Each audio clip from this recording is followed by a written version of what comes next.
Hola chicos, buenas noches, buenos días. Esta es nuestra segunda sesión de lo que es la materia de farmacología y por esta ocasión vamos a estar hablando de lo que es el sistema nervioso. ¿Sí? El sistema nervioso, primero que nada, el temario que tenemos el día de hoy, vamos a estar hablando de lo que es todo el sistema nervioso, de lo que son el sistema nervioso central, el sistema nervioso periférico, y vamos a estar hablando totalmente de algunos de los funciones de los fármacos, ¿sí? Estas funciones o estos elementos que se van manejando. Posteriormente les voy a dejar lo que serían elementos importantes de fármacos en el sistema respiratorio y en el sistema digestivo.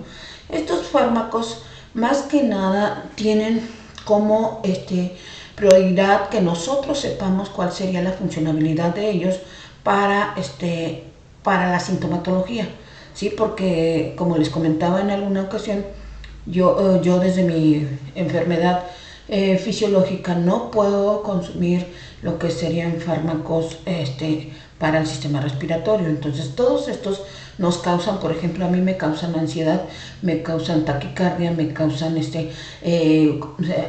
somnolencia, me causan muchos sintomatologías que en cierto momento si llegáramos a tomar en cuenta para algunas personas y no supiéramos que tuvieran algún problema en carácter respiratorio o en carácter digestivo, pues sería complicado para ellos, ¿sí? En cambio, bueno, también los fármacos del sistema digestivo pues tienden mucho a generar sintomatología secundaria dentro de lo que sería factores infecciosos o quelantes dentro de lo que sería el sistema digestivo, o sea, todo lo que es el estómago, ¿sí? Queman y bueno, muchos de ellos afectan cuando ya se tienen alguna neoplasia, pero bueno, así tenemos nosotros esta parte. Vamos a dar inicio a nuestra temática y como una frase que me gusta colocarla dentro de lo que sería el apartado de la farmacología, es que nosotros los psicólogos no podemos medicar porque el amor propio y la aceptación de la vida no vienen en pastillas. Sí, nosotros debemos de darnos cuenta de que mucho de lo que el ser humano cambia en las emociones de forma positiva, como sería autoafirmación, autoaceptación, autoestima y autodirección, van a darle lo que sería ese cambio emocional, ese cambio que se va a generar ampliamente y que no va a requerir pastillas, no va a requerir lo que sería fármacos para ello, ¿sí? Espero que les guste la frasecita y que la utilicen. Primero que nada, vamos a estar checando lo que sería los fármacos. ¿Qué es un fármaco? Nos dice, bueno, ya habíamos tenido un concepto, pero en esta unidad pues, nos habla de que lo que es fármaco son sustancias capaces de modificar la actividad celular. Esta actividad celular va a ser en el sistema nervioso central, el sistema nervioso periférico y el sistema nervioso autónomo. Totalmente esto que van a hacer, estas modificaciones celulares que tienen, van a manejar nuevas funciones en las cuales se van a dar algunas características importantes como sería aumentar o disminuir estas funciones, ¿sí? Por lo tanto, aquí abajito tenemos lo que sería el funcionamiento de los fármacos. Dice, para el funcionamiento de los fármacos, dice, para estimular o inhibir los procesos propios de las células, los fármacos deben primero asociar a moléculas celulares con las cuales establecen enlaces de unión que pueden ser reversibles, aunque también pueden ser irreversibles. Un fármaco nunca vamos a saber, de hecho por eso colocan lo que serían factores secundarios, factores, ¿cómo se llama? Secundarios o contradictorios o adversos, porque realmente cada cuerpo es diferente y al ser diferente cada cuerpo va a tener una actividad diferente, va a tener una situación complicada, ¿sí? Entonces en esta cuestión pues va a tener, ya sea de forma positiva o de forma negativa, aumentarla, disminuirla como tal, ¿sí? Entonces ahí tenemos que checarlo. Dice, un fármaco no puede provocar la contracción de una célula nerviosa ni que una célula cardíaca produzca secreción. Todo lo que puede hacer es aumentar o disminuir la excitación, ¿sí? En este caso, por ejemplo, una taquicardia para una persona que tiene problemas de corazón, pues puede ser fatal, ¿sí? Puede ser fatal, entonces por eso haremos general. Para que nosotros utilicemos lo que serían estos fármacos, necesitamos dos elementos importantes dentro de lo que es los fármacos y el cuerpo, el sistema nervioso, que serían, por ejemplo, los receptores y las sustancias, ¿sí? Esos receptores, nosotros tenemos lo que serían, por ejemplo, ¿qué es un receptor? Existen diversos receptores farmacológicos, van a ser endógenos y exógenos, y sustancias endógenas, dice las células.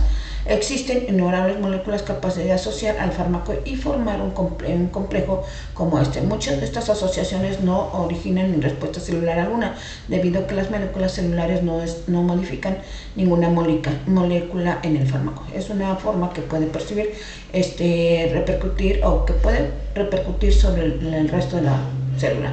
Las moléculas con las que los fármacos son capaces de intervenir van a ser moléculas selectivas. Va a ser el agente biológico, el agente que interfiere totalmente del fármaco, y se va a ser selectivo, va a generar una modificación constante y específica de las funciones. Estas agentes o estas moléculas que son totalmente activas, pues le van a tener un nombre que se le llama receptores farmacológicos, ¿sí? Estos receptores farmacológicos van a tener, por ejemplo, van a ser receptores, que aquí les dejo una imagen, pero son receptores de sustancias endógenas, ¿sí? Totalmente dentro del organismo van a manejar esta recepción. Y bueno, aquí la información que está en negrita es la más importante, es mucha información, pero sin embargo quiero que le pongan atención a lo que sería, por ejemplo, en este caso, los receptores de sustancias endógenas nos dicen que son células con mayor potencial de comportarse como receptores farmacológicos, ya que mediante la comunicación intercelular, al ser receptores de estas sustancias, como neurotransmisores, que vamos a estar checando, neurotransmisores, transmisores, neuromoleculares y hormonas, entre otros. Para que el ser humano funcione, necesita neurotransmisores y hormonas totalmente en acción. Si no están en acción, pues van a tener lo que sería la problemática de tener fallas o tener desintonía en el organismo. Por lo tanto, es importante que nosotros sepamos cómo van a funcionar cada una de ellas en el organismo, y ahorita lo vamos a estar checando. Para estar manejando lo que serían los receptores, nos hablan que un receptor puede tener lo que serían ciertas respuestas en el organismo. Y vamos a tener tres respuestas. Primero van a ser respuestas que van a modificar el movimiento de los iones y el potencial bioeléctrico, en cuyo caso el receptor suele estar ligado a canales iónicos. Va a ir y va a alterar lo que sería el comportamiento humano, ¿sí? Entonces, esa sería una. Otro que es el caso número 2, dentro de lo que sería el tipo de receptores, manejamos lo que son los cambios en la actividad múltiple de enzimas. Dice, cuando el receptor está conectado a estructuras membranosas intercelulares capaces de medir reacciones químicas como fosforilación, proteínas, hidrólisis y fotonocitivos. Entonces, en esta situación van a tener una actividad múltiple, que van a tener diferentes reacciones, y que ahorita vamos a estar checando estas reacciones dentro de lo que serían los sistemas. Algunos van a ser reacciones muy comunes, por ejemplo, lo que te dicen en la vacuna, ¿no? En la vacuna puede tener dolor de cabeza, puede tener dolor de brazos, puede tener lo que quieran. En esta fecha, por ejemplo, nos tocó vacunarnos y mis compañeros no tienen ninguna reacción. Sin embargo, yo nuevamente no puedo mover mucho el brazo, no puedo tener lo que sería el movimiento, y además me duele mucho, ¿sí? Entonces, en esta parte, estas serían actividades múltiples. En la parte C, o lo que sería número 3, dentro de lo que serían estas uniones de receptores de fármacos, manejamos desde la modificación de la producción y la estructura de las diversas proteínas. En el caso de receptores con capacidad de modificar los procesos de transcripción, síntesis proteítica que se van dando. Habrá algunos fármacos que cambien toda esa modificación y van a generar alguna situación, ya sea favorable o desfavorable dentro del organismo. Nunca sabemos, y de hecho ahorita va a ser una información que les voy a comentar, nunca sabemos cómo está totalmente esta capacidad que da. Solamente al hacer experimentación vamos a poder decir que un fármaco está haciendo una reestructuración o una modificación en el organismo. De hecho, si ustedes lo checan, todos los fármacos, todos van a tener lo que serían unas notas de consecuencias, reacciones adversas, reacciones secundarias, totalmente. ¿Por qué? Porque te puede suceder de todo el listado que hay un sinfín de síntomas para el uso de ese fármaco a tu cuerpo. A lo mejor algunas personas no lo tienen, no consideran problemas, sin embargo, para otros va a ser reacciones tremendamente fuertes, ¿sí? Entonces, por eso lo estamos viendo con algunas situaciones.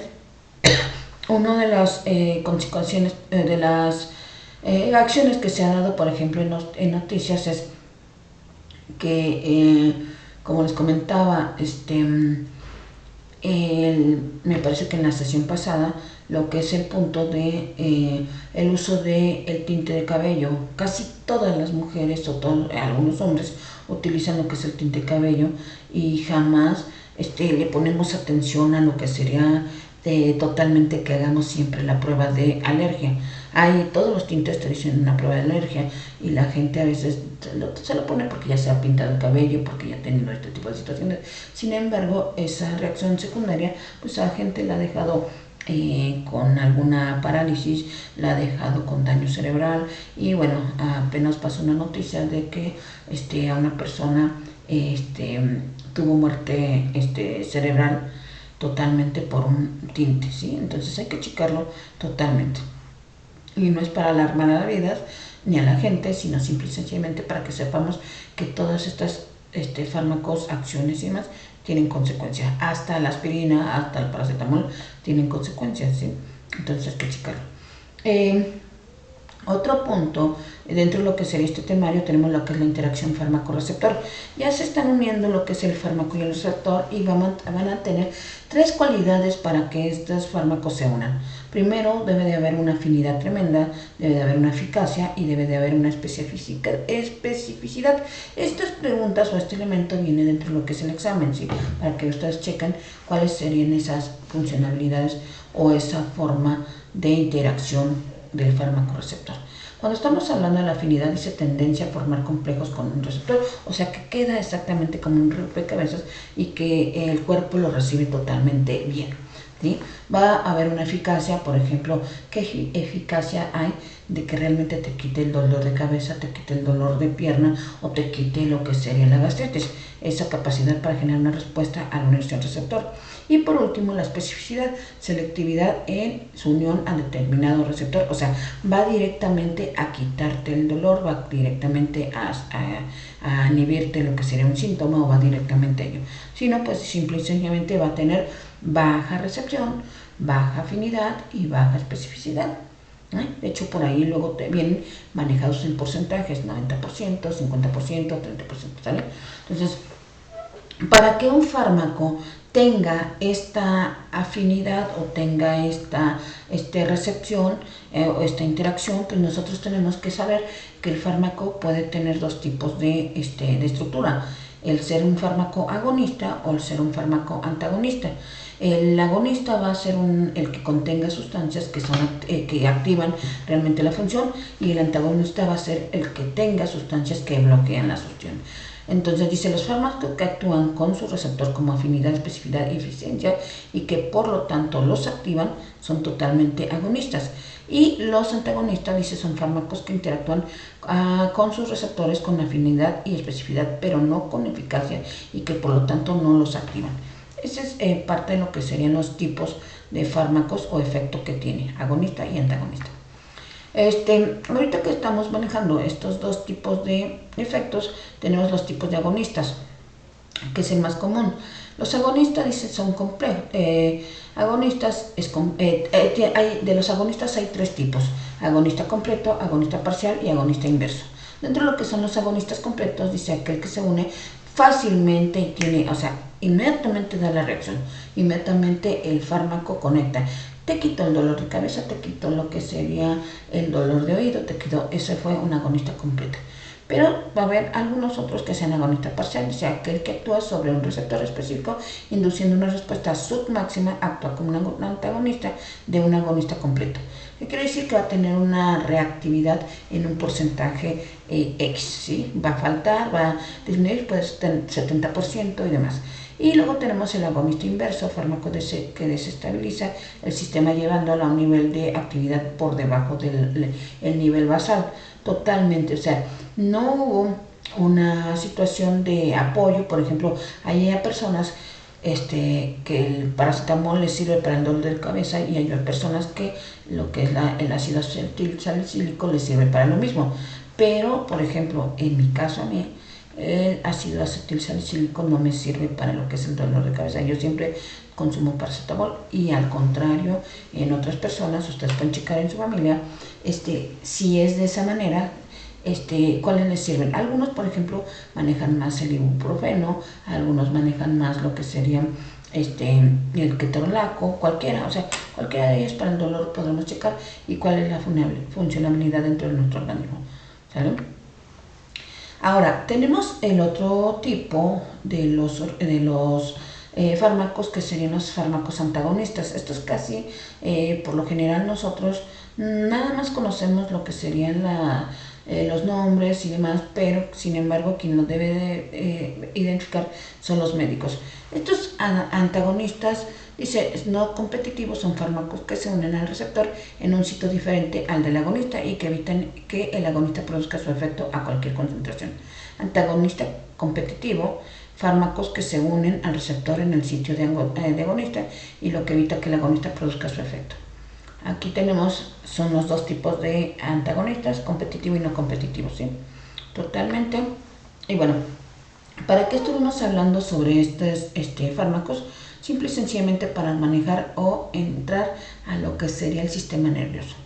El ser humano, y sobre todo los que trabajamos con lo que es la salud mental, vamos a estar checando siempre la funcionalidad del sistema nervioso, y en este caso es el sistema nervioso en relación con los fármacos. Entonces dice que la función encefálica es la característica fisiológica que mejor define la diferencia entre el ser humano y el resto de las especies. Los trastornos de la función cerebral constituyen el problema social importante y un campo en el que la intervención farmacológica desempeña un papel fundamental. Desde hace desde la sesión pasada que nos presentamos, les he hablado que tratemos de utilizar el menor nivel de fármacos, pero que nuestro fin o nuestro objetivo principal es la conducta humana, y esa conducta humana debe de estar equilibrada. Cuando no está equilibrada, nos va a manejar lo que serían los problemas sociales o los problemas conductuales o todos los problemas que vienen basados en el DSM-5. Entonces, para esto, pues, como también ya les comentaba y como se les ha comentado en psicología clínica, la misma función de trabajar con lo que serían los problemas de conducta la tiene el psiquiatra. Pero este psiquiatra pues va a tener el uso un poquito más de los fármacos, porque cada fármaco él tiene el deber y la responsabilidad de diagnosticar y dar o restar un fármaco. Nosotros no, pero sin embargo debemos de saber, como ya les dije, que estas sustancias ocasionan sintomatología adversa, sintomatología secundaria, y por lo tanto tenemos que saber cómo está. Dice, en este caso, vamos a empezar a hablar de algunas reacciones, de algunas situaciones que son importantes para el sistema nervioso dentro de lo que sería la conducta.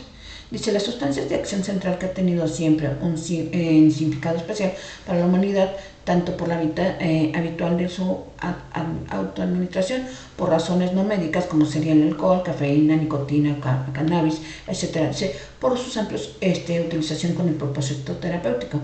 Resulta difícil establecer la relación entre la acción de los fármacos a nivel bioquímico y celular y sus efectos sobre las funciones cerebrales superiores.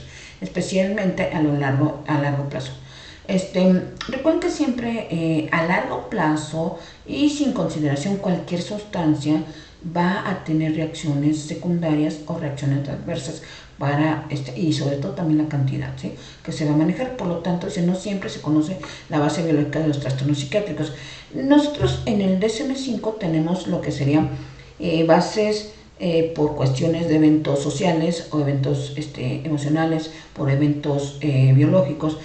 También lo tenemos por lo que sería el uso de sustancias o el desuso de sustancias, o lo que serían las enfermedades. Por eso tenemos que checar que todo trastorno o toda problemática psicológica no sale de la noche a la mañana y que debemos de verificar de dónde.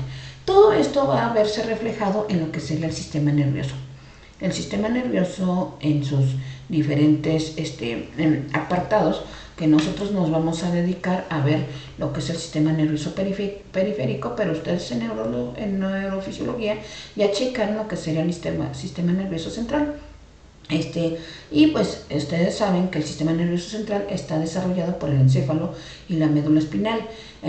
Algo importante, que todos estos eventos suceden en el encéfalo, el cerebelo, el cerebro y el tronco cerebral, en el cual vamos a tener los hemisferios y todos los procesos mentales que se van a estar checando, algunas reacciones, algunas funciones de algunos trastornos que van a estar en complicación, como sería tenemos lo que sería el área del hambre, el área del sed, el área del dolor, el área de las emociones. Todos van a estar cerca de lo que es el tálamo e hipotálamo. Cuando tenemos esta parte, lo primero que tenemos que hacer es relacionar este punto en cómo está funcionando nuestro sistema nervioso central, para ver también la funcionabilidad del sistema nervioso periférico, que es el que nosotros ya con las conductas nos interesa. En el sistema nervioso periférico tenemos dos divisiones, el autónomo y el somático. El autónomo nos maneja lo que sería el control de las actividades involuntarias, o sea, todo lo que serían emociones. Ya como arriba, en lo que sería el encéfalo, tenemos las áreas. Ahí se ubican las emociones y hay que checar que no estén dañadas. Pero acá ya van a tener el control de las emociones, y vamos a saber que nosotros de este lado podemos hacer modificación con técnicas y con terapia, ¿sí? Nada más. Entonces, por eso, dentro de lo que sería el sistema autónomo, se controlan las actividades involuntarias y damos lo que sería el proceso de dos clasificaciones. Tenemos el sistema simpático y el parasimpático. El simpático va a ser el excitador, el que va a tener la defensa y el que va a tener mayor nivel de adrenalina, ¿sí?, que es un neurotransmisor. Y ahora el parasimpático pues va a manejar lo que sería el inhibidor, el que amortigua o el que disminuye, y que su nivel mayor de neurotransmisor va a ser el acetilcolina. Entonces, por eso tenemos que checarlo ampliamente. Y bueno, de ahí va a generarse lo que son las reacciones para el sistema somático, controlar las actividades voluntarias. Todo esto nosotros lo podemos hacer, que era lo que les comentaba, a través de lo que serían modelos terapéuticos, ¿sí? Controlar, y pues para eso estamos estudiando, checamos los procesos mentales, checamos lo que es el funcionamiento de la neurofisiología, y checamos lo que sería la farmacología, o checamos lo que sería la conducta anormal o conducta clínica. Vamos a dar mayor énfasis a lo que es el sistema nervioso autónomo. Este sistema nervioso, pues aquí les dejo lo que serían las definiciones de ambos, porque van a hacer apuntes y preguntas de examen. Entonces, lo que sería el sistema nervioso simpático se encarga de activar el organismo, o sea, les decíamos que era activador, por lo que incrementa el gasto de energía y suele funcionar durante el día. El sistema parasimpático dice que produce los efectos contrarios al sistema simpático, que serían de relajación, de inhibición y disminuir el consumo de energía, y suele funcionar por la noche, ¿sí? Entonces, ahí tenemos un dibujito. Y bueno, el sistema nervioso autónomo es un sistema de adaptación al medio externo y regulación del medio interno, que funciona a un nivel subconsciente y funciona de forma involuntaria. Entre las funciones que se encuentran en el sistema nervioso autónomo, dice la distribución de riego sanguíneo, mantenimiento de la persuasión de los tejidos, la regulación de la presión arterial, la regulación del volumen y composición del medio extracelular, el consumo de energía en aporte de sustratos para el metabolismo, control de la musculatura, de las vísceras y glandular. ¿sí? Cuando estas, ustedes verán que cuando estas sustancias, este consumo de energía se desequilibra, surgen enfermedades que ahora estamos manejando como problemáticas emocionales o problemáticas neuronales, como es pues, los diferentes hipotiroidismos, hipertiroidismo, lo que son problemas glandulares y viscerales, como serían la presión arterial. Entonces ahí tenemos algunos puntos. Bueno, vamos a retomar. Bueno, ya empezamos a hablar la clasificación de los receptores, pero ahora vamos a empezar a hablar de estos receptores como parte de los neurotransmisores, o mejor dicho, el receptor o los receptores que tiene el sistema nervioso central, ¿sí? El sistema nervioso autónomo.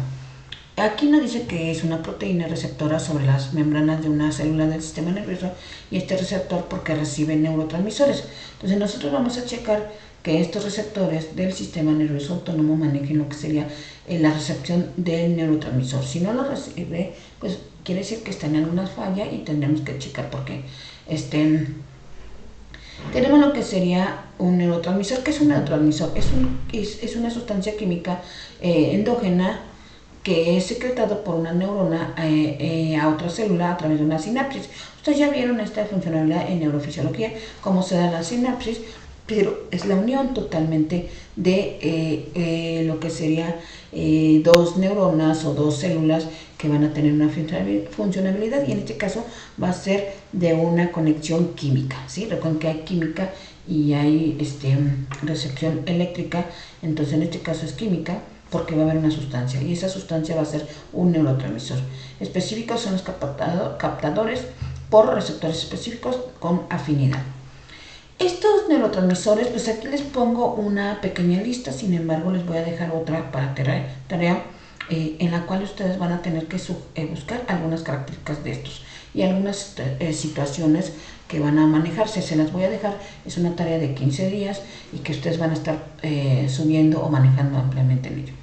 Los neurotransmisores que se tienen o que vamos a estar checando son la acetilcolina, adrenalina, la noradrenalina, la dopamina, serotonina, GABA, endorfinas, encefalicinas, histamina y algunos más. Los neurotransmisores, vamos a empezar a hablar un poquito de ellos, ¿sí? Aquí van a encontrar un poquito de información, sin embargo, en todo lo que sería su investigación tiene que ser una investigación documental en la cual ustedes van a estar checando la funcionalidad y en dónde podemos encontrar estos neurotransmisores. En este caso nos habla, dice, el neurotransmisor de las dos divisiones del sistema nervioso autónomo y también de las neuronas del parasimpático y algunas neuronas simpáticas, o sea, de ambos, por eso le está diciendo, y quizá de algunos vasos sanguíneos que riegan la musculatura esquelética. Los nervios en cuyas terminaciones se libera acetilcolina, son de tipo colinérgico, se encargan de estimular los músculos y activar las neuronas motoras. Vean, es el movimiento, músculos y neuronas motoras, favorece los procesos de memoria. Ahí hay otra funcionalidad, asociación, que sería más o menos un proceso mental, y así como también el paso del sueño vigilia. Vean cuáles serían las funciones para que vayan checando, ¿sí? Luego tenemos lo que sería la noradrenalina. Esta noradrenalina nos habla de que es un neurotransmisor de neuronas simpáticas, es en el área simpática, es una hormona adrenérgica que actúa aumentando la presión arterial por vasoconstricción y no afecta el gasto cardíaco, se sintetiza en la molécula. Este tipo de neurotransmisor es también conocido como la hormona del estrés. Vean, ¿para qué nos ayuda? ¿Sí? Estrés, y al igual que la serotonina cumple una doble función de neurotransmisor y de hormona. La noradrenalina se encarga de activar el sistema nervioso simpático y se asocia con la frecuencia cardíaca. En ciertos procesos se encarga de la atención y de la generación de una respuesta al estrés. Ahí está. Posteriormente tenemos otro que es la adrenalina.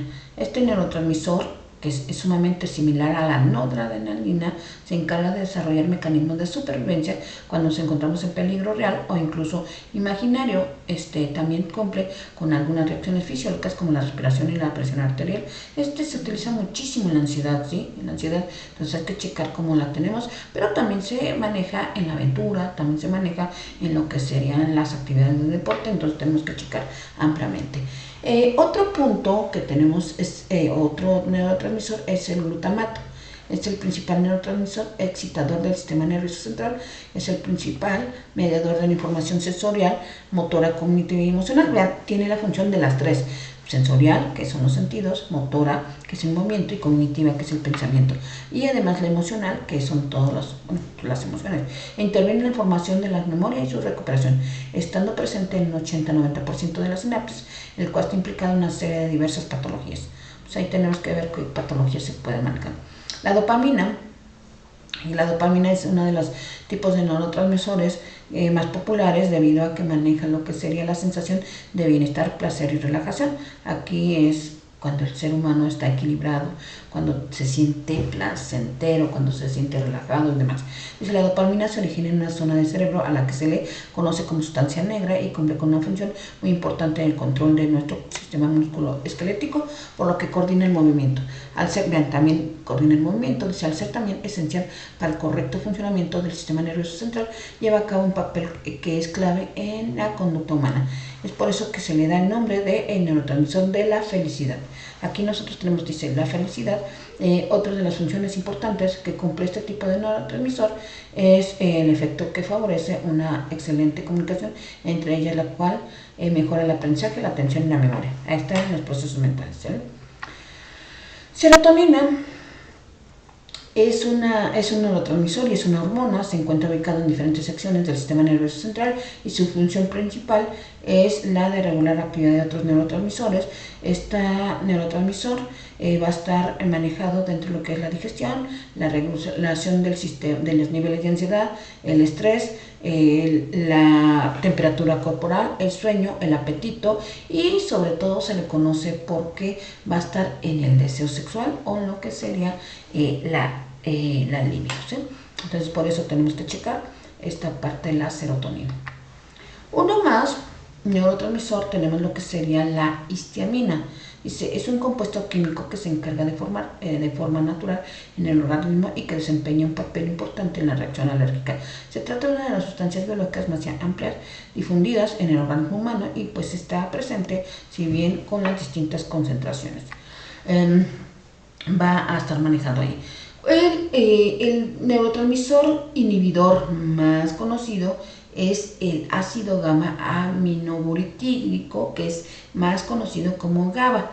Este neurotransmisor, dice, es el encargado de detener o de inhibir la acción de algunos neurotransmisores excitadores.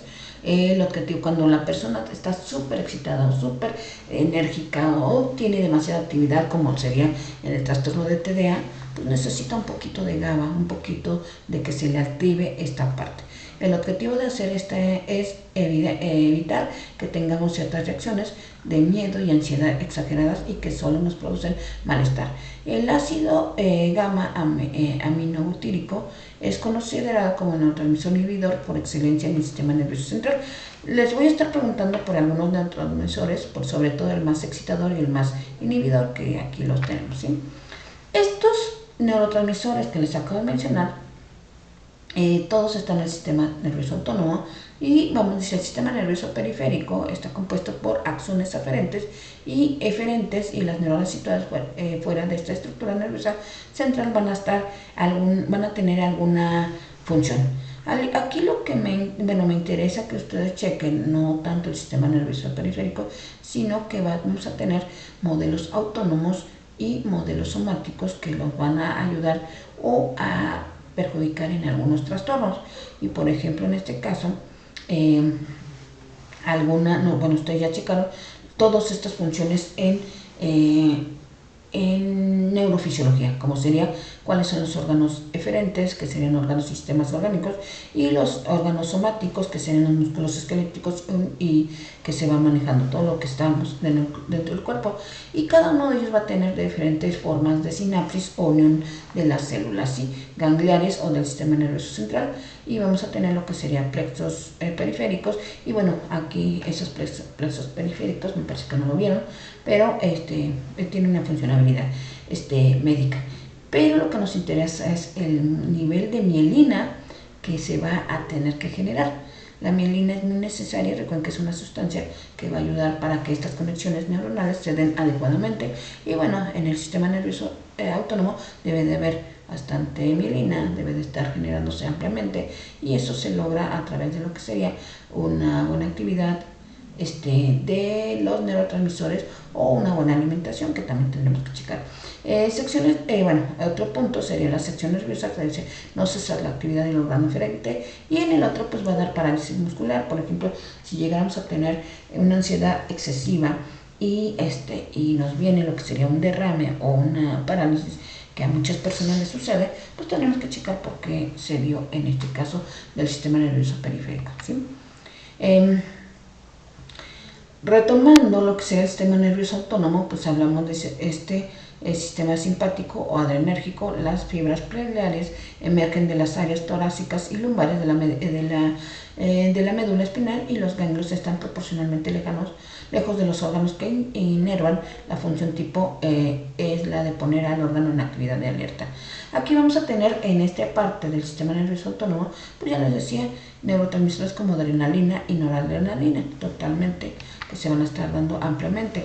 El sistema parasimpático va a tener más la funcionalidad, dice, algo que tenemos que checar ampliamente, que le retomo desde acá, que nosotros vamos a tener el sistema nervioso simpático adrenérgico. Aquí está la palabrita importante, porque dentro de lo que serían nuestros apuntes tenemos lo que sería con mayor uso de adrenalina, y luego tenemos lo que sería el sistema parasimpático, que sería el mayor uso de la colinérgico o de los receptores colinérgicos, que ahorita vamos a ver, son un buen de neurotransmisores. En este caso, pues la acetilcolina. Dice, las fibras pregliares emergentes de las zonas craneales y sacras de la médula espinal y los axones son muy largos, porque los ganglios están cerca de los órganos que inervan, y la función tipo es establecer una conducta de descanso y recuperación. Vean, el sistema parasimpático tiene que manejar esta parte. Y bueno, aquí hay dos tipos de receptores colinérgicos. Esta es una pregunta de examen, ¿sí? Colinérgicos, que serían los muscarínicos y los nicotínicos. Estos, vamos a tener una tablita ahorita en la cual vamos a checar cómo son esta funcionalidad. Déjenme ver, aquí están, ¿sí? Pero la farmacología del sistema periférico, la neurotransmisión sináptica es un proceso en el cual el impulso nervioso es enviado a través del espacio intersináptico hasta la membrana neuronal de la neurona postsináptica de las acciones de neurotransmisión. El proceso implica una transmisión química en lugar de la conducción eléctrica. Vean, aquí sí se dan algunas conexiones eléctricas, porque es la funcionalidad. Todavía no estamos metiendo ningún medicamento, ¿sí? Ninguna reacción. Aquí retomamos lo que son los receptores, y van a ser receptores agonistas y antagonistas, que ya estuvimos viendo, pero tenemos lo que serían receptores nicotínicos y muscarínicos, que se van a estar estableciendo dentro de lo que son los receptores colinérgicos, ¿sí? Entonces, los nicotínicos tenemos nosotros lo que sería en los ganglios autónomos, la unión neuronal y los varos y quimiorreceptores. ¿Se acuerdan ustedes que en procesos mentales vieron ustedes lo que son los quimiorreceptores? Todas las sustancias que van entrando al cuerpo van a tener una reacción química en el organismo. Por eso entra el modelo de que algunas personas somos o queremos ser alérgicas a lo que sería alguna sustancia. Sí, alérgicas. Hay gente que es alérgica a un plátano, alérgica al café, alérgica a la leche, alérgica a X. Tenemos muchas cosas, ¿sí? Entonces allí están los alérgicos y tendremos los quimiorreceptores totalmente. Dentro de lo que son los, ¿qué los activa? La acetilcolina a todos ellos.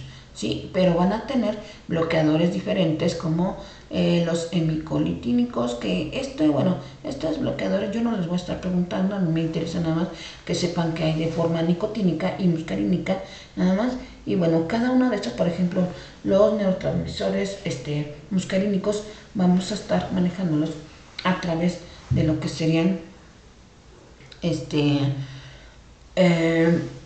los M's, M1, M2, M3, M4 y M1, que serían, por ejemplo, los que van directamente al sistema del estómago, al sistema cardíaco, al sistema musculatorio y al sistema gangliar. Entonces, cada uno de ellos pues van a tener lo que sería, por ejemplo, quien los activa. Aquí dice la localización va a ser en la secreción gástrica, de los gástricos. En el cardíaco van a estar en los músculos cardíacos, en todo el corazón, en el modelo liso o en músculos lisos, músculo liso y músculo liso gangliar, y en el glandular pues son todas las glándulas, ¿sí? Entonces ahí tenemos algunas funcionalidades. Y bueno, de esto solamente van a tener ustedes la pregunta de cuáles serían los tipos de receptores colinérgicos y muscarínicos, ¿saben? Ahí tenemos esto. Los fármacos colinérgicos, ¿cuál es su efecto? Vean, está aquí donde tenemos efecto de los fármacos colinérgicos: disminuir la frecuencia cardíaca, disminución de la tensión arterial, estimulación de la motilidad y las secreciones gastrointestinales, protección de la retina contra el exceso de luz, vaciado de la vejiga y el recto, estimulación del trabajo de los cilios bronquiales. Y bueno, ahí tenemos un dibujito químicamente cómo se van y dando. Y los fármacos anticolinérgicos, tenemos, dice, como su nombre los indica, estos fármacos servirán para antagonistas, principalmente en acetilcolina, reduciendo sus efectos en el órgano diana. ¿Qué es el órgano diana? Por ahí creo que no lo vimos como concepto, pero el órgano diana es exactamente el punto a donde va, ¿sí? O sea, si yo estoy tomando un fármaco para lo que sería el corazón, tiene que ir directamente al corazón. Si estoy tomando un fármaco para el dedo gordo del pie, pues ahí debe de ir, ¿sí? Entonces, si tengo un fármaco que va directamente a lo que es el recto, pues va a ir directamente. Por eso es el órgano diana. Está manejado como diana, como lo que sería la imagen. De hecho, no la coloqué. La imagen como si fuera un tiro al arco, y exactamente el punto central en donde debe dar, ¿saben? Naturales, son encontrados en las plantas de la familia de los opiáceos, como sería la belladona y el opio. Esos totalmente, pues, belladona y opio son para el dolor, y pues aquí manejamos esta parte de... Una neurotransmisiones, dice, el proceso de neurotransmisión conlleva una serie de pasos que permite llevar el impulso por las células nerviosas para realizar una acción determinada. Los fármacos del sistema nervioso actúan sobre el proceso, por lo que es necesario conocer el cómo se lleva a cabo para entender la acción de los mismos. Los hechos implicados en la neurotransmisión es la sinapsis gangliar y la unión de neuroefectoras, que puede dividirse en conducción axónica, que se va manejando. Si la conducción axónica se refiere al paso del impulso a lo largo de una fibra nerviosa en reposo. Aquí pues nada más nos está manejando cómo está esa conexión axónica. Debe de ir el impulso nervioso es el de medio, dice, el reposo es el potencial de membranas en el interior del axón, es de carga negativa. Esto lo hace más permeable de iones positivos. De hecho, aquí vean lo que se requiere para que los fármacos actúen adecuadamente. Se necesita potasio, sodio y calcio. Por ahí, para que chequen si una persona tiene bajo potasio, bajo sodio, además pues va a manejar un desequilibrio en la conducción axónica, ¿sí? Nada más. Dice, funcionalmente este impulso nervioso representa un cambio en la superficie del axón. Primero, la membrana axónica incrementa la rapidez de absorción de sodio, que abren momentáneamente los canales especiales de entrada de sodio, y se dando como resultado la entrada del mismo y cambiando instantáneamente el potencial a una membrana positiva, y luego la membrana axónica, que incrementa retrasadamente la absorción de lo que sería el calcio no es cierto, el potasio, la K es el potasio, entonces dice en donde está se abren momentáneamente canales de potasio dependiendo del voltaje, dando como resultado la salida de potasio positivo y el restablecimiento de potencial de membranas negativas normal. Esto formula el movimiento con una ola avanzando a lo largo del axón, para que ustedes chequen, ¿sí? Dice, la liberación del neurotransmisor, así se va dando. De hecho, todos los neurotransmisores que les acabo de dejar, a la hora de hacer la sinapsis se va manejando de esta manera. ¿Sí? Sentido de impulso nervioso. Al llegar el impulso nervioso al final del axón se da una liberación de neurotransmisores. Al llegar el impulso nervioso, al terminar nervioso, la membrana axónica de terminar incrementa rápidamente la permeabilidad del calcio, que les decía calcio se abre momentáneamente canales especiales de entrada de calcio, dando como resultado la entrada de calcio al citoplasma.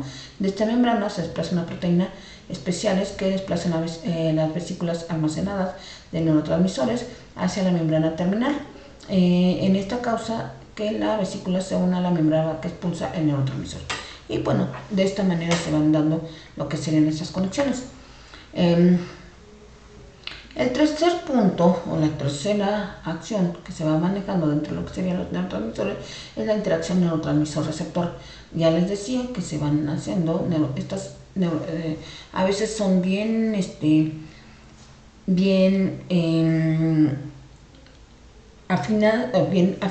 ¿cómo se dice? Tiene una afinidad totalmente adecuada y esta afinidad pues se representa con lo que sería una combinación excelente. Esta sustancia neurotransmisora se combina con receptores especializados neurotransmisores sobre la membrana de la célula efectora y produce de esta manera la respuesta fisiológica.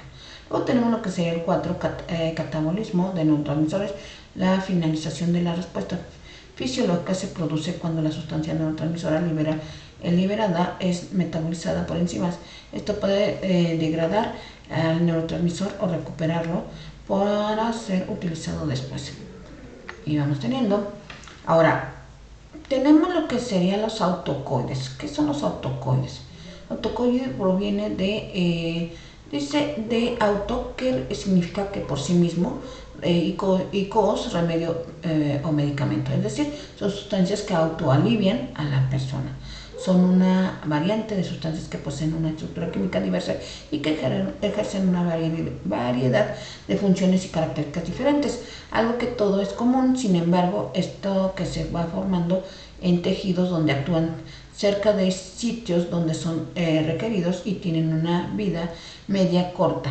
Aquí estos autocoides, por ejemplo, el ser humano produce estos autocoides y que algunos son muy comunes, como sería la histamina, la serotonina o la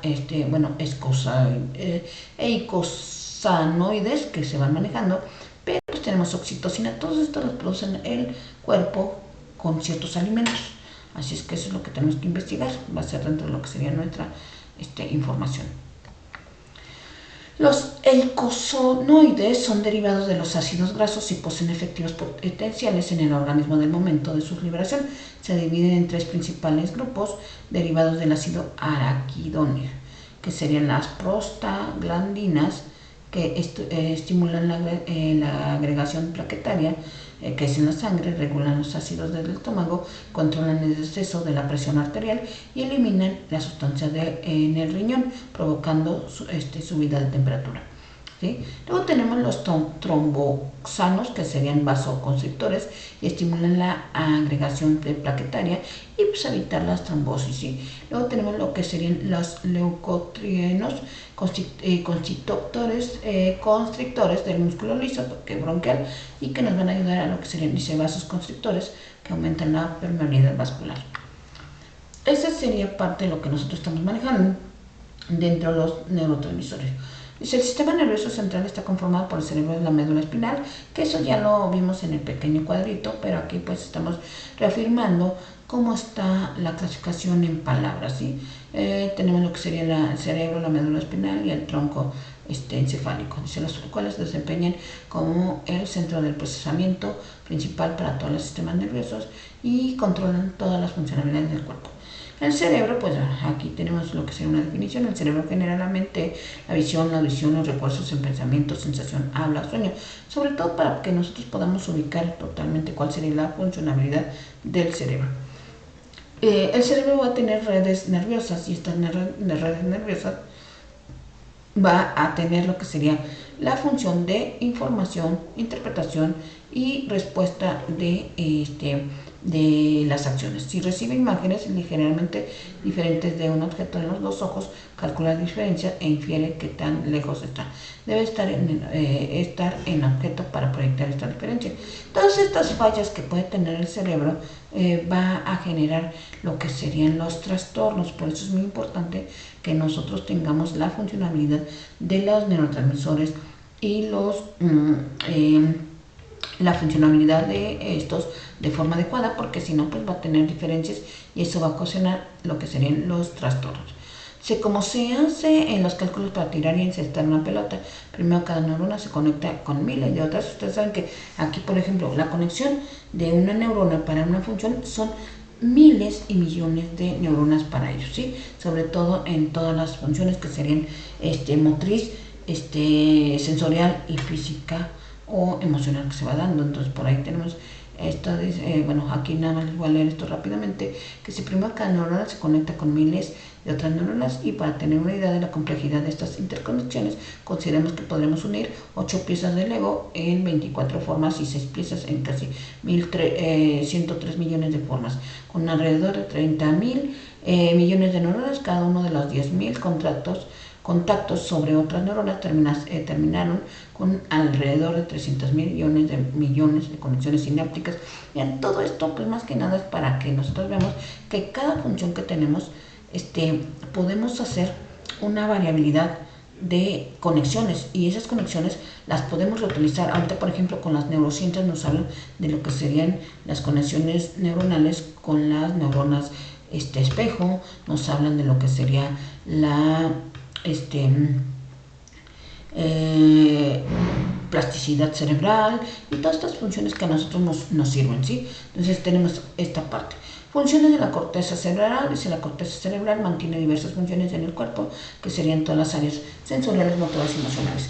Todos ellos van a tener estas funcionalidades, y cada lóbulo, ustedes esto ya lo checaron en neurofisiología, y bueno, pues tenemos lo que serían áreas de asociación, cómo se van dando, que van manejando memoria, almacenamiento y demás. En los humanos, aproximadamente 2/3 de la corteza cerebral está involucrado en recibir información sensorial y en dirigir respuestas musculares, pero eso deja 1/3 que parece que no tenemos funciones sensoriales o motoras. Estas áreas se han denominado áreas de asociación, y entre ellas se asocian entradas sensoriales entre sí y con las memorias almacenadas. Una parte muy importante pensar, ¿sí? Ahí se van manejando. Y bueno, luego tenemos estructuras cerebrales del nivel superior, la corteza cerebral, que es otra de las áreas del cerebro. Vamos teniendo esta parte. ¿Y cuál sería la funcionalidad? La corteza cerebral es una cubierta con neuronas interconectadas que, como la corteza de un árbol, forma una superficie delgada sobre los hemisferios cerebrales. Las ranas y anfibios tienen una corteza pequeña y operan principalmente la instrucción genética preprogramada, mientras la corteza de los anfibios ofrece una mayor capacidad para el aprendizaje y el pensamiento, que ese somos nosotros, y tenemos una complejidad mayor, ¿sí? Entonces dice la estructura de la corteza, pues ya nos va diciendo cómo está estructurada. Aquí está la otra parte de lo que sería el tronco o la médula espinal. Dice: la médula espinal es el sistema nervioso central de una vía de información que conecta el sistema nervioso periférico con el cerebro. El tracto nervioso ascendente o eferente mantiene información sensorial en el cerebro, y mientras los tractos descendientes o eferentes mandan información motora del regreso. Todas estas vías deben estar funcionando adecuadamente con lo que sería la mielinización y las conexiones de los neurotransmisores también.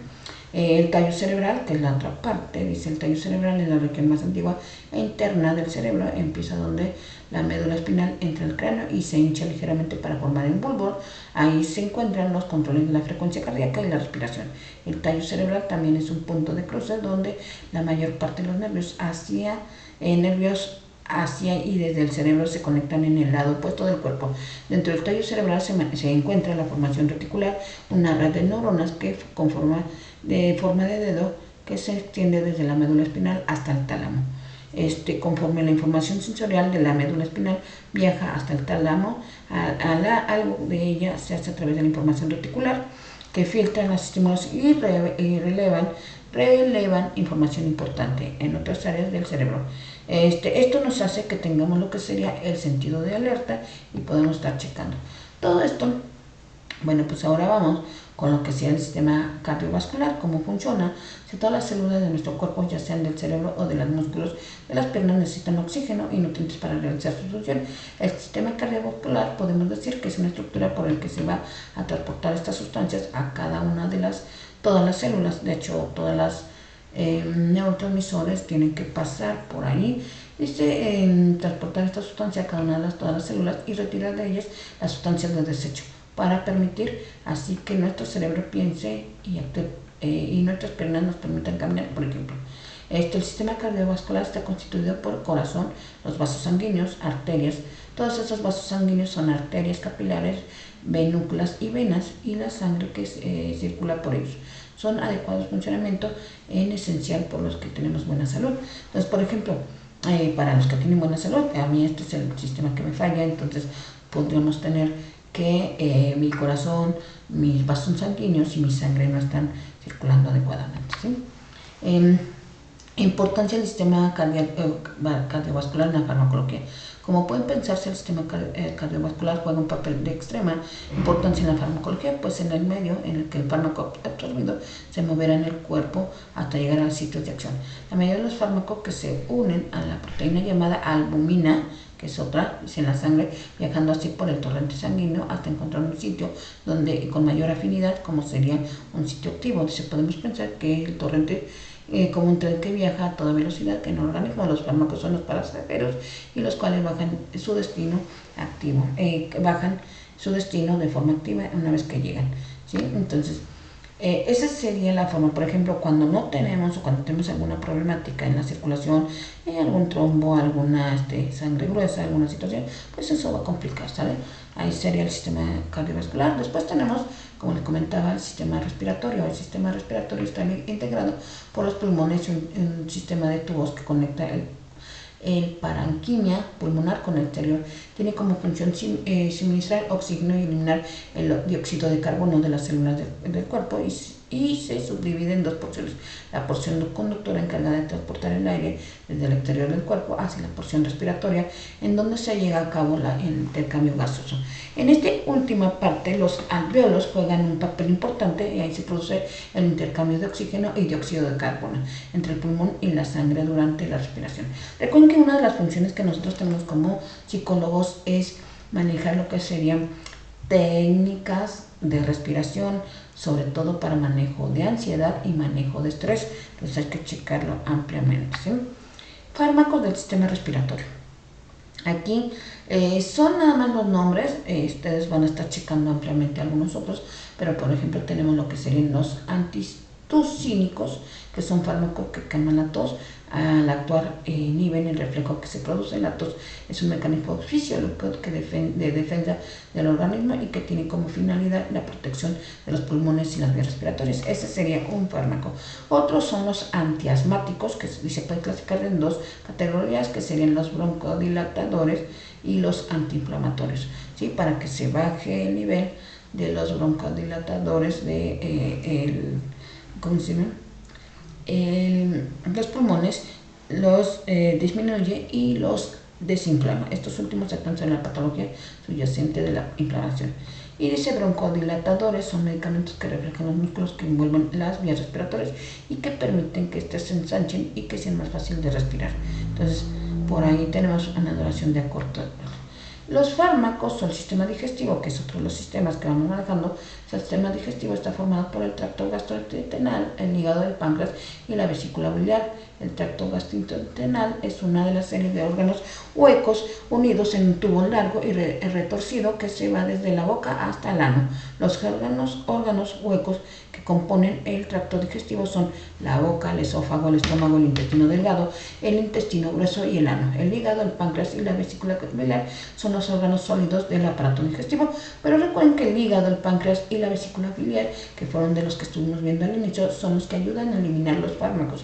Entonces por ahí debemos checar. El aparato digestivo es el más importante y se habla de la farmacología, pues en la gran mayoría de los fármacos se introducen al cuerpo a través de lo que sería la boca, ¿sí? Entonces, por ahí dice, la mayoría de los que pasan son filtrados y tratados en el hígado. Ahí que está. Otro de los sistemas que va manejando, dice el sistema inmunitario, es un complejo de redes celulares, tejidos y órganos que juntos ayudan al cuerpo a combatir infecciones y otras enfermedades. Ahorita eso es lo que está perjudicando al ser humano con lo que sería esta pandemia. Dice, siendo uno de los más importantes el organismo, pues su trabajo es asegurarse de que protege el resto del organismo y hacer funcionar bien las células y el sistema inmunitario, que se componen de timo, vaso, amígdalas, vasos gangliares, linfáticos, la médula ósea, las membranas mucosas y la piel. El timo funciona como centro de entrenamiento para las células inmunitarias, las cuales nacen en la médula ósea. El vaso, así como los ganglios y los vasos, sirven como base para las células mientras se mueven por los conductos linfáticos. La piel y las mucosas son definitivas, ¿sí? Entonces hay que checar todo el sistema inmunitario y ahí lo tenemos. ¿Cuáles son los fármacos del sistema inmunitario? Dice, como su nombre lo indica, estos fármacos trabajan para disminuir la actividad del sistema inmune. Disminuyendo la actividad del sistema inmune, se parece a lo negativo que sea esta acción. Usualmente es usada para tratar ciertas enfermedades en las que el cuerpo se ataca a sí mismo, autoinmunes, o sea, en el caso de operaciones, trasplantes, dando que es necesario manipular algo en el cuerpo. Y al entrar en contacto con algunos fenómenos exógenos, al mismo desataría una respuesta inmune peligrosa. ¿Sí? Hay que checar totalmente. ¿Sí? Los fármacos antineoplásicos, estos fármacos sirven para afectar directamente al sistema celular, impidiendo así la reproducción de células. Estos medicamentos son comúnmente usados en tratamientos de cáncer, donde las células tumorales se producen sin control, permitiendo así luchar contra las enfermedades. Estos medicamentos pueden variar demasiado acorde a esta etapa del ciclo afectivo, el ciclo que afectan cómo lo afectan. Otro sistema que tenemos es el sistema endocrino, donde nos dice que este sistema se compone de glándulas y órganos que elaboran hormonas y que liberan directamente a la sangre, de manera que llegan a los tejidos y órganos en todo el cuerpo. Estas hormonas controlan muchas funciones importantes en el cuerpo, como el crecimiento y el desarrollo, el metabolismo y la reproducción. Algunos de los neurotransmisores disponibles en el cuerpo son hormonas, en los que hacen que estos sean regulados por el sistema endocrino, en donde estos ejemplos sería la histamina. Aquí hablamos de la inflamación del cuerpo. Dice, la inflamación es el proceso inmunitario en el cuerpo que genera una respuesta de daño. El sistema inmune pone en marcha una serie de procesos necesarios para detectar, aislar y eliminar estos daños. Posteriormente se incrementa el mecanismo de recuperación del tejido. Estos procesos dan lugar a las características tetradas del celso, que sería calor, rubor, tumor y dolor. Cuando nosotros estamos una de dos con alguna enfermedad, con alguna problemática, pues siempre vamos a tener esta tetrada de Celso, que sería calor, rubor, tumor y dolor. El calor y rubor son debido a una acumulación de sangre en el tejido afectado. El tumor es el aumento del tamaño de la zona afectada y se produce por la acumulación de células inmunes, la salida de líquido plasmático, y el dolor es por la acción de presión de algunos mediadores sobre la terminación nerviosa. ¿Sí? Otra acción que se hace en el sistema inmune sería la coagulación. En el lugar donde se produce una coagulación implica una serie de reacciones químicas secuenciales conocidas como cascada de coagulación. En este proceso se produce una activación sucesiva de distintos factores de coagulación que llevan a la formación final de un coágulo sanguíneo. La coagulación es un sistema de defensa encargado de atrapar patógenos y sustancias invasivas dentro del cuerpo. Para su eliminación, este mecanismo está en parte ligado al mecanismo de la inflamación. ¿Sí? Tenemos que checar, y de hecho pues lo que primero le preguntamos, si tiene lo que sería coagulación, si lo que tiene lo que sería una tumoración o tiene una hinchazón. Toda esta parte es la fase del sistema nervioso. Vean cómo actúa estos elementos sobre el sistema nervioso y sobre lo que van a hacer los fármacos. En este caso les dejaré un cuadro y un cuadro para que ustedes los llenen, y también les voy a dejar lo que sería la parte de que me investiguen de 10 medicamentos de su casa, me saquen la ficha técnica y vean ustedes cuál sería los efectos secundarios o las reacciones adversas, para que me hagan, al finalizar haremos un listado de por qué es importante preguntarle al sujeto qué fármacos consume y qué reacciones va teniendo para la conducta. ¿Sí? Muchas gracias, chicos. Pórtense mal, nos vemos en la siguiente sesión y traten de realizar las tareas lo más pronto posible. Gracias.